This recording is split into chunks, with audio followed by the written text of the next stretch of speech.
Assalamualaikum warahmatullahi wabarakatuh.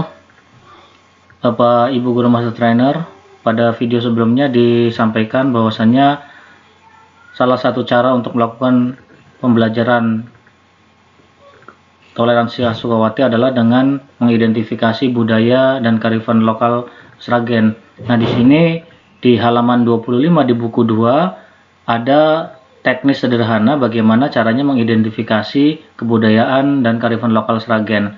Ini bisa dibagikan selembar kertas kosong begini kepada para guru, kemudian dituliskan kompetensi dasar, implementasi pembelajaran, unsur budaya dan kearifan lokal Sragen yang dimanfaatkan. Nah, di dalam kompetensi dasar di semester genap ini, mungkin teman-teman guru bisa menuliskan kira-kira kompetensi dasar mana saja yang bisa dikaitkan atau diimplementasikan ke dalam pembelajaran toleransi. Apakah bisa atau tidak? Jika bisa, maka unsur budaya dan kearifan lokal Sragen yang dimanfaatkan kira-kira apa saja. Di sini sebagai contoh misalnya kompetensi dasar 3.1 pada pelajaran bahasa Indonesia, misalnya mengidentifikasi informasi dalam teks deskripsi tentang objek yang didengar dan dibaca. Kemudian implementasi toleransinya adalah ya dia bisa diimplementasikan.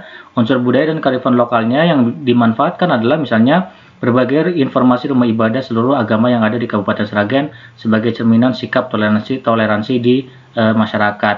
Nah, dengan format seperti ini sebetulnya membantu teman-teman guru untuk bisa memetakan budaya dan kearifan lokal Sragen apa saja yang bisa digunakan.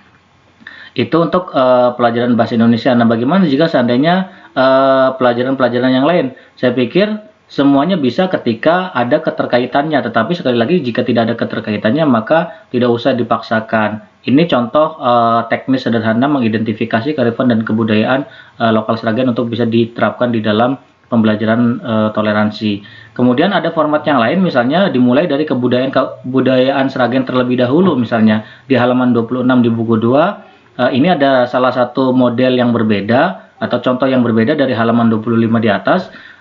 Ini dimulai dari kebudayaan Sragen dulu. Jadi teman-teman guru bisa mengidentifikasi kira-kira budaya Sragen yang mulai hampir tidak dikenal lagi oleh anak-anak atau peserta didik itu apa saja. Tetapi di dalam budaya dan kearifan lokal Sragen itu mengandung nilai toleransi. Misalnya di sini disebutkan misalnya kebudayaan Sragennya ada bukur, yaitu makanan khas Sragen. Kemudian kandungan nilai toleransinya setelah kita cermati atau setelah kita gali dari orang-orang yang mengenal aktivitas bukur ini atau makanan bukur ini, misalnya mengajarkan masyarakat untuk saling akur. Nah, kemudian bisa nggak teman-teman guru itu mengaitkan materi bukur ini atau budaya bukur ini ke dalam pelajaran yang diampunya? Misalnya pelajarannya adalah pelajaran bahasa Indonesia di sini, keterkaitan dengan materi pelajarannya apa? Misalnya teks unsur berita kompetensi dasarnya apa. Jadi ini memulai dari kebudayaan terlebih dahulu, kemudian kompetensi dasarnya di belakang. Ini sebetulnya hanya alat bantu saja, tetapi jika ternyata teman-teman guru langsung bisa connect, langsung bisa nyambung bahwasannya oh materi ini bisa menggunakan kebudayaan Sragen ini, oh materi matematika atau materi IPA atau materi IPS tentang sesuatu itu bisa menggunakan kebudayaan Sragen yang dipahaminya, yang dikenalkannya. Selain untuk mengajarkan kebudayaan yang tidak lagi dikenal oleh peserta didik saat ini, misalnya secara tidak langsung juga guru bisa mengajarkan atau menanamkan nilai-nilai toleransi yang terkandung di dalam kebudayaan sendiri, plus bisa mengaitkan atau bisa langsung terhubung dengan pelajaran yang sedang dipelajarinya. Itu saja untuk teknis sederhana bagaimana caranya melakukan pemetaan kebudayaan dan kearifan lokal masyarakat Sragen. Untuk video-video berikutnya nanti akan kita share kembali. Wassalamualaikum warahmatullahi wabarakatuh.